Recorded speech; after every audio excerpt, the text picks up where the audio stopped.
আল্লাহ আমাদের গুনাহ গোপন রাখেন। তিনি কত মহান। গোপনে আমরা কত গুনাহ করি, অনেক অনেক অনেক গুনাহ, গুনাহ আর গুনাহ, অনেক গোপন গুনাহ। তিনি কত মহান। তিনি আমাদেরকে লাঞ্ছিত করেননি, প্রকাশ করেছেন। আল্লাহ কি আমাদের লাঞ্ছিত করেছেন? না। ইবনুল কাইয়ুম রাহিমাহুল্লাহ বলেন, আল্লাহ আমাদের গুনাহ ঢেকে রাখেন।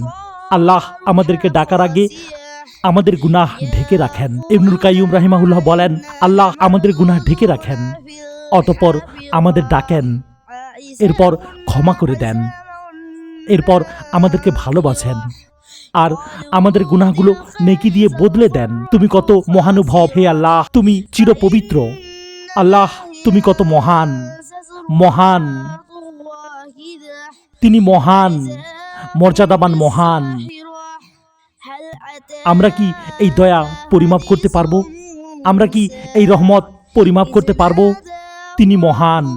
হে আল্লাহ, আমরা গুনাহ করি, আপনি তো গোপন রাখেন। আপনি চিরমহান, আমাদেরকে ডাকেন। আপনি কত মহান, চিরপবিত্র, আমাদেরকে ভালোবাসেন। সুবহানাক। এমনকি আল্লাহ বলেন, আল্লাহ চান তোমাদের তাওবা কবুল করতে। এখানে চান ভালোবাসেন অর্থে। আল্লাহ চান তোমাদের তাওবা কবুল করতে। আর যারা স্বীয় কামনা বাসনার পিছনে পড়ে থাকে, ওরা চায় যে তোমরা সুপথ থেকে বহুদূরে সরে যাও। আল্লাহ তোমাদের ভার হালকা করতে চান, আর মানুষকে দুর্বল করেই সৃষ্টি করা হয়েছে। এরপর অন্য এক আয়াতে বলেন, নিশ্চয়ই আল্লাহ তাওবাকারীদের পছন্দ করেন এবং পছন্দ করেন উত্তম রূপে পবিত্রতা অর্জনকারীদের। আমাদের গুনাহগুলোকে পুণ্য দ্বারা পরিবর্তন করে দেন। আল্লাহ বলেন, আর যারা আল্লাহর সঙ্গে অন্য কোনো উপাসককে ডাকে না এবং আল্লাহ যাকে হত্যা করা হারাম করেছেন তাকে যথাযথ কারণ ছাড়া হত্যা করে না এবং তারা ব্যভিচার করে না, আর যে ব্যক্তি এসব কাজ করবে গুনাহের শাস্তির সম্মুখীন হবে। শিরক, জিনা, ব্যভিচার করা কবিরা গুনাহ, আর যে ব্যক্তি এসব কাজ করবে সে গুনাহের শাস্তির সম্মুখীন হবে। পরের আয়াতে আল্লাহ বলেন, কিয়ামতের দিন ওর শাস্তি দ্বিগুণ করা হবে এবং সে তাতে লাঞ্ছিত অবস্থায় চিরকাল পড়ে থাকবে।